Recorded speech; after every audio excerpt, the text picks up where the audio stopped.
नमस्कार दोस्तों। आज की कहानी एकता में बल। एक समय की बात है कि कबूतरों का एक दल आसमान में भोजन की तलाश में उड़ता हुआ जा रहा था। गलती से वह दल भटक कर ऐसे प्रदेश के ऊपर से गुजरा जहां भयंकर अकाल पड़ा था।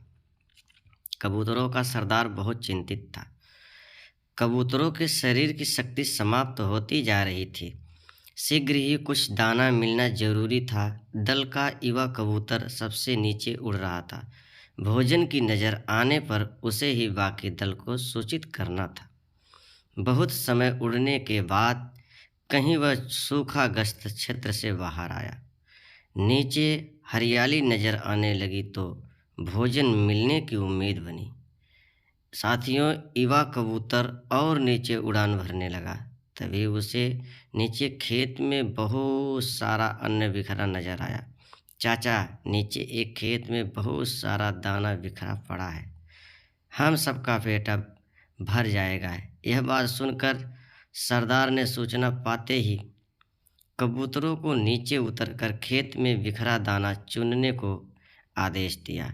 सारा दल नीचे उतरा और दाना चुनने लगा। वास्तव में वह दाना पक्षी पकड़ने वाले एक बहेलिये ने बिखेर रखा था। ऊपर पेड़ पर तना था हुआ जाल। जैसे ही कबूतर दाना चुगने लगा, जाल उन पर आ गिरा।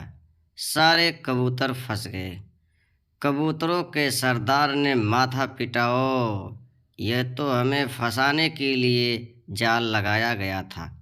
भूख ने मेरी अक्ल पर पर्दा डाल दिया।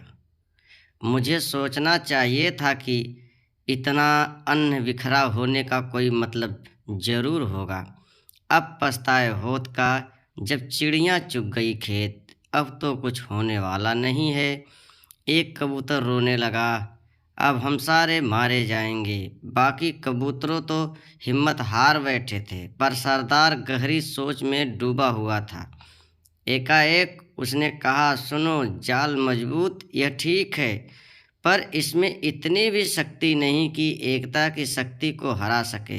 हम अपनी सारी शक्ति को जोड़े तो मौत के मुंह के जाल से अपने आप को बचा सकते हैं। युवा कबूतर फड़फड़ाया, चाचा, साफ साफ बताओ तुम क्या कहना चाहते हो। जाल ने तो हमें तोड़ रखा है, शक्ति कैसे जोड़े।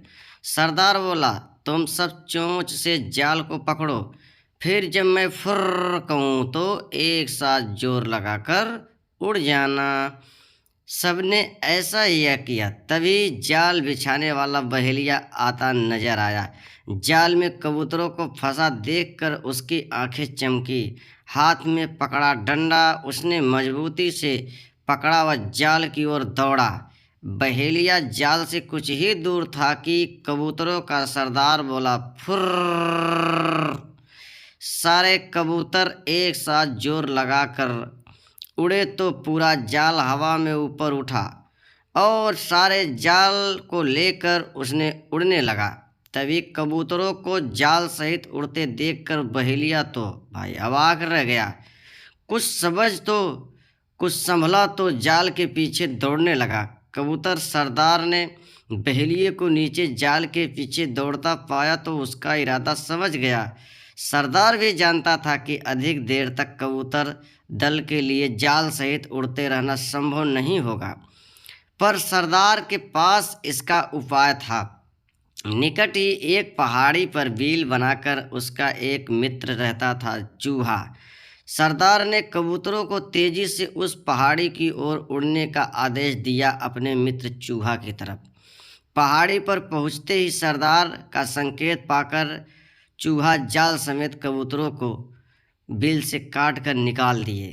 सरदार ने मित्र चूहे को आवाज़ दी। सरदार ने संक्षेप में चूहे को सारी घटना बताई और जाल काटकर उन्हें आज़ाद करने के लिए कहा। कुछ ही देर में चूहे ने वह जाल काट दिया। सरदार ने अपने मित्र चूहे को धन्यवाद दिया और सारा कबूतर दल आकाश की ओर आज़ादी से उड़ने लगे और मस्तियाँ मनाने लगे। दोस्तों, हमारी कहानी अच्छी लगी हो तो कमेंट में ज़रूर बताएं और हमें हमारे चैनल को सब्सक्राइब करना ना भूलें। जय हिंद, वंदे मातरम।